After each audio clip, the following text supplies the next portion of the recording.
two friends. Now, Andy and I, our personalities have always been very different. Swapping games, talking about computers, and generally making trouble. Created an empire that crashed.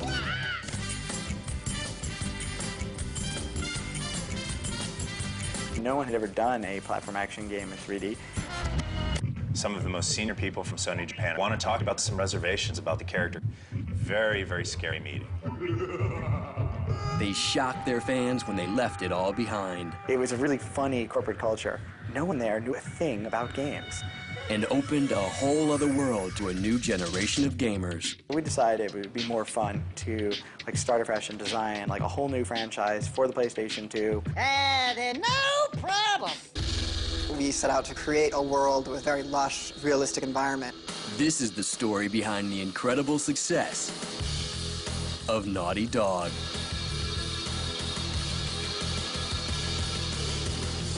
Whoa! I need one of those.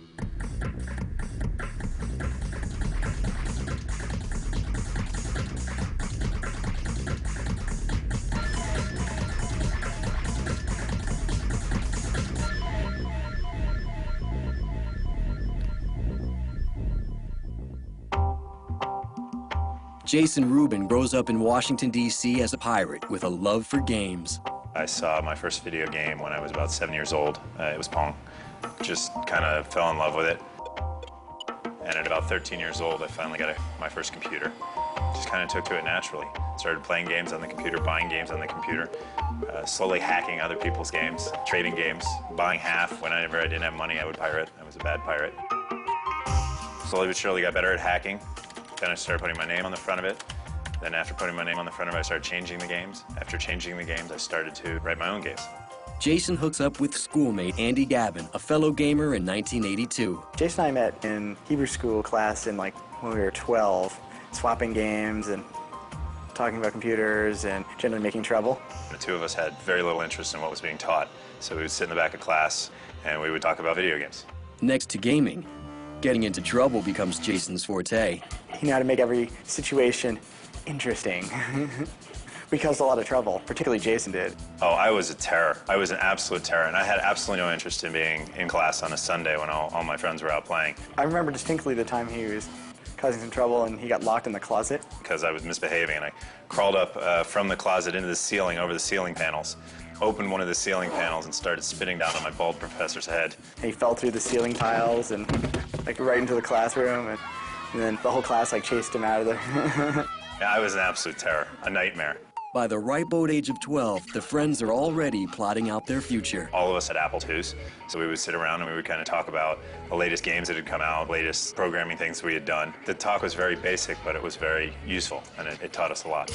Andy and I, our personalities have always been very different. Our personalities are about as diametrically opposed as any two people's personalities can be. Andy was always the quiet one, always behaved better. Andy was not like I was. But he has great stories about my misbehavior. In 1985, Jason and Andy create an educational game called Math Jam. Math Jam had a kind of funny round character named Jammer, and he got happy or got sad, depending on whether you got your answers right or wrong. But the project hits a roadblock. We took it to the school. It was a wild success. They wanted to buy it and give it to all of the kids in the various departments of school, and they said, look, it's really easy. This is a great program. All you have to do is get 4 psychologists, 3 teacher approvals, 4 references from principals from other school districts. So that game got shelved. We gave it to the school instead of trying to sell it to them. Ironically, Jason's disciplinary problems lead to their first sports title. The original core of the idea Jason had made up in one weekend after having gotten banned from going back to the ski slopes by his parents. I made a game called Ski Crazed. He handed it over to me and I did the programming. And Andy was a better programmer than I was. And he did the art. It was really good looking for the time, but really slow. I made it faster and added a lot of stuff to it. And we sold that to this little company called Vaudeville in Grand Rapids, Michigan. Ski Crazed is released in 1986 for the Apple II by Vaudeville, and the pair decides to go into business together officially. We started as Jam Software. Jason and Andy's Magic, which is an absolutely wretched name. At that time, kind of the early mid-'80s, jams were really in, those pants out thing, and we kind of liked that look, so it was a cool name, and then it had J.A., Jason and Andy. We had this vision even back in 1987 when we changed the name to Naughty Dog. And we wanted a name that would stand out, that someday people would pick up a box and they'd say, oh, Naughty Dog. Well, I know that company. That's a good company. Jason and Andy graduate from high school and head off to different colleges. I was in Michigan and Andy was in Philadelphia at Haverford. The programmer and artist are separated, and despite the distance, they continue to make games like Dream Zone. That was an adventure game where you went into your own head and got stuck in your dreams and you had to escape. It was a sort of limited, small-scale success, but it encouraged us to move further, and we thought that it could have gone farther if our publisher had done a little more with it. So we called up Electronic Arts and said, hey, can we make a game for you? And they were like, sure. How's $15,000 and 10%? We were like, cool.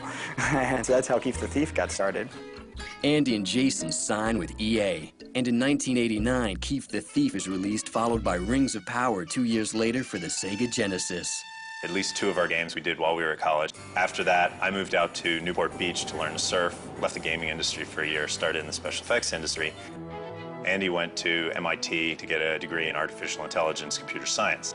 It was all working out for both of us, but the 3DO came out, and an old friend of ours, Trip Hawkins, who was starting the 3DO, called us. In 1992, Jason packs his bags and moves to Massachusetts to join Andy. They work on a 3DO title, Way of the Warrior. Andy and I finished Way of the Warrior for the 3DO and signed a contract to publish it with Universal Interactive Studios. With Universal Interactive's deep pockets behind them, Jason and Andy finally have the money, staff, and confidence to move ahead. It was like, come join the Hollywood Synergy. We'll put you up on the back lot. Part of that contract involved a housing deal that put us on Universal's back lot, Which seemed really cool at the time. and gave us finances, basically, to start a company.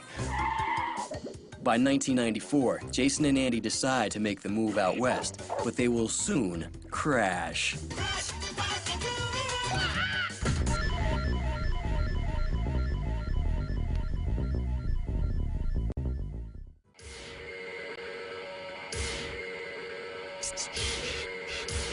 By 1994, 24-year-olds Jason Rubin and Andy Gavin have gone from 2 kids hacking in their basement to a lucrative deal with Universal, and one of their most famous games is born on a road trip.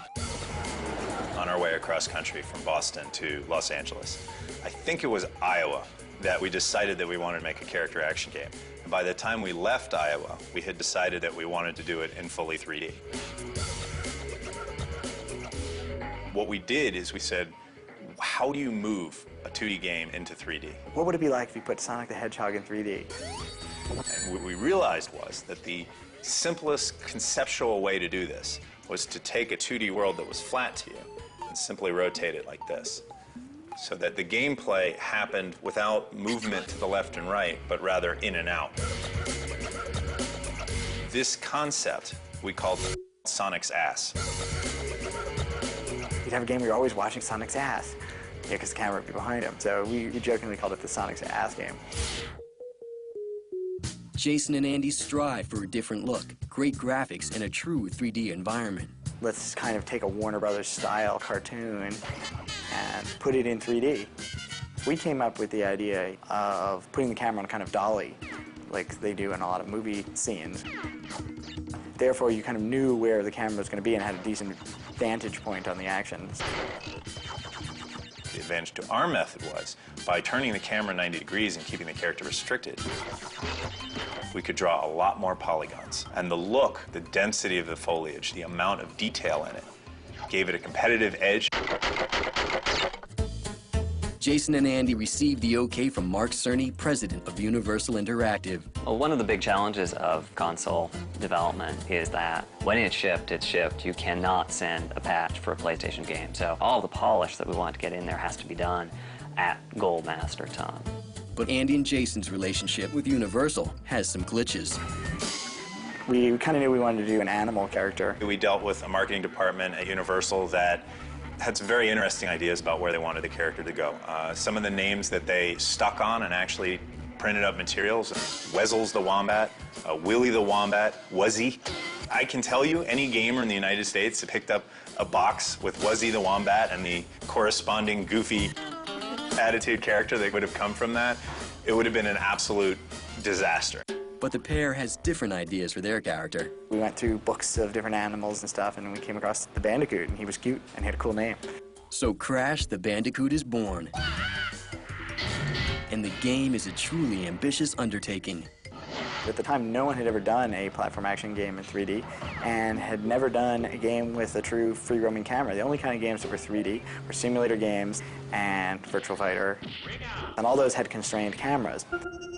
We were trying to do something that ended up being almost as complex as what we're now doing with 10 programmer staff on Crash Bandicoot. We had an extremely complex algorithm to compress the levels so that we could run 12 to 15 megabytes of data through the 2 meg PlayStation. I think I counted about 12 all-nighters that I had. That means that you come in at 10 o'clock, you don't leave till the next day at 8 p.m. or so. It was very chaotic and hectic, but we all knew that this was something very big. In the spring of 1995, Sony unveils the PlayStation, and in 1996, Crash Bandicoot is unveiled at E3. Crash Bandicoot was seen by everybody. And right then and there, it was out in the face of everybody saying, yeah, we know Mario. Mario is the king of the industry. But here's Crash, and he's out there to compete head-on with Mario. And in the fall of 1996, Crash Bandicoot is released to the public. Nintendo has Mario. Sega has Sonic.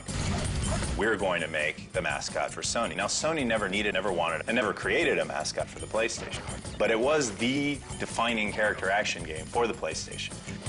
By December of 1996, sales have soared. And for the Japanese release, some changes are in order.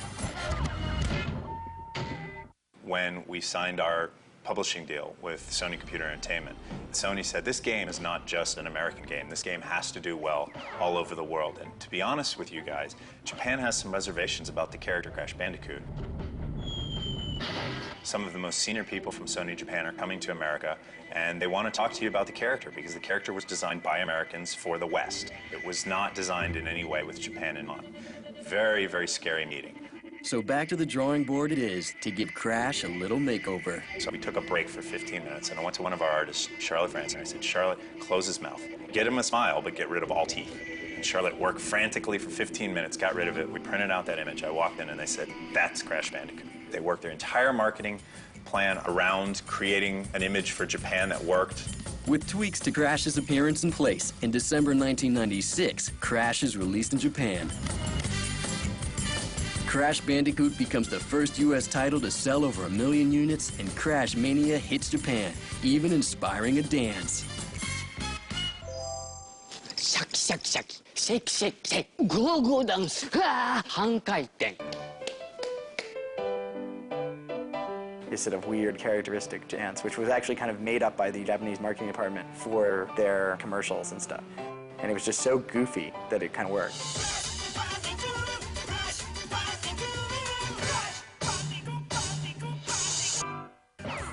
Crash Bandicoot the sequel is released in 1997, and by January 98, sales of both Crash 1 and 2 reached 5 million units worldwide. Crash Dwarf sells over 1 million units following its 1998 debut. The Bandicoot becomes a legend, and in 1999, Crash resurfaces on a kart racer. The first 2 games in the Crash Bandicoot franchise were traditional character action platformers.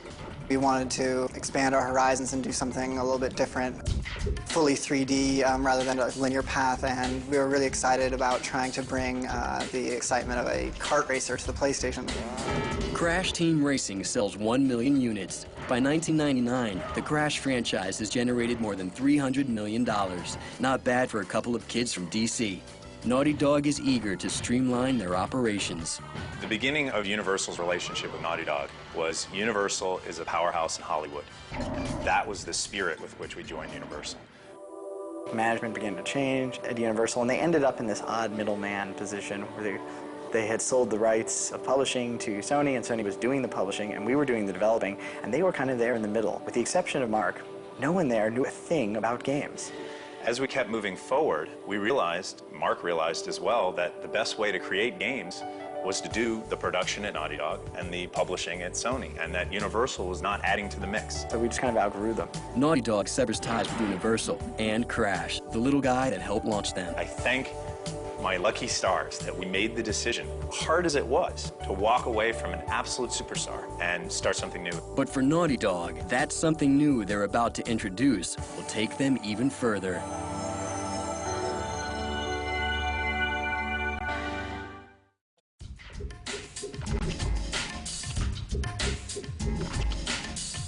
By 2000, having left the Crash Bandicoot franchise behind, Sony approaches Naughty Dog for a buyout. In a deal worth millions, Naughty Dog becomes a subsidiary of Sony Computer Entertainment. It just really made sense for us to concentrate on the development aspect, to not have to worry about like picking the best publisher and whether we got the best deal. But working with Sony has been absolutely fabulous. I still believe that they are one of the best publishers on the planet to work with. And 2 new characters are let loose in the video game world. So we decided it would be more fun and more productive to start afresh and design like a whole new franchise for the PlayStation 2 with this generation in mind. The result is Jak and Daxter, the precursor legacy, released in 2001. Jak's the hero. In Jak 1, he was the strong silent type. He had no voice. We wanted to let the player sort of take on the role of Jak. And then Daxter was along to provide the comic relief and the banter. Oh, I get it. Like a sidekick. What we wanted to create with Jak and Daxter was a world that felt like a single contiguous giant playground that you could go around and do everything. At the heart of the game is a powerful new engine. We spent a tremendous amount of time building the technology of this engine to make these big worlds and move huge amounts of details. What we wanted to do is create an immersive world that the player entered and felt a part of, and see how areas connected and related to each other with some very grand, long views and vistas. I am very proud of Jak and Daxter. I think it was a benchmark game. Still, people are basing their reviews of other character action games around Jak and Daxter. Jak and Daxter was also a really big step in our industry. You got the moves, AJ. It was the first, I think, successful platformer out on the PlayStation 2. They came out of the doors before anybody else did with this sprawling platformer that showed off technology that nobody else could match. Naughty Dog shares the technology to their exclusive engine with fellow Sony developer Insomniac Games. We licensed this core graphics part of the Jak and Daxter engine to Insomniac Games, which they used in Ratchet and Clank. They've given us technology back. Because we've been really close with Insomniac for years. They were actually next to us at Universal. We really do respect Naughty Dog's technical expertise, their design skills, their artistic approach. They make beautiful games. Watch when he walks. Meanwhile, Jak 2 is in development for release in fall of 2003. And this time, Jak is all grown up. Well, sort of. In Jak 2, Jak is angry. He's out for revenge. He's had some experiments done on him in prison. He's been in prison 2 years. He's older. He speaks. Something's happening to me. He's not a terribly happy guy. It's a darker world in Jak 2. Daxter, on the other hand, is the same nut case.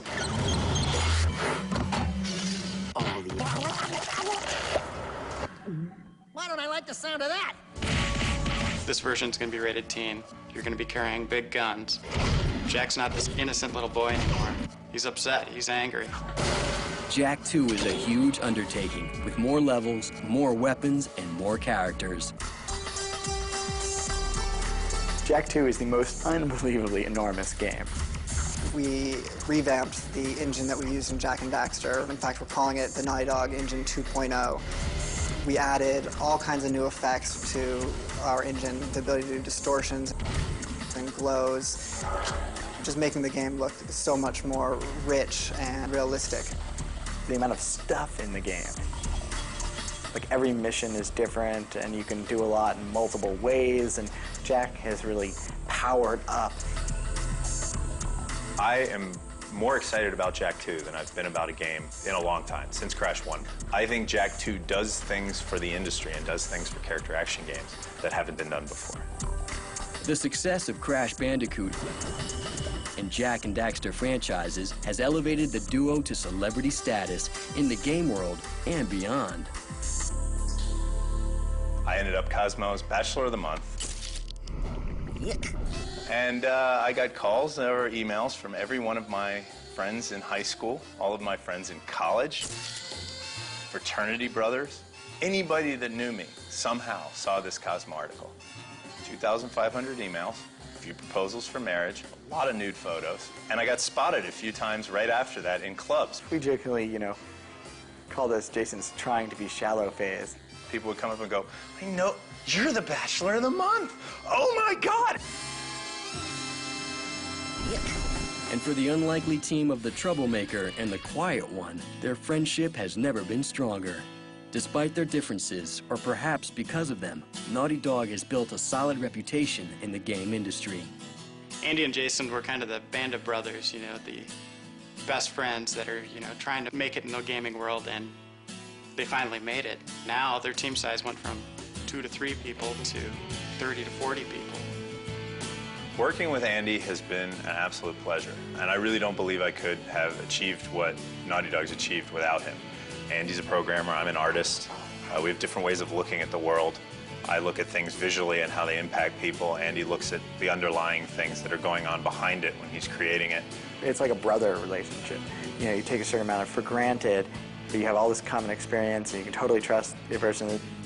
Every one of our games is part of this obsessive quest for trying to make the more ultimate game. And it's been a great ride, and I'm very, very happy and proud to be a video game creator. それでは頑張りましょう。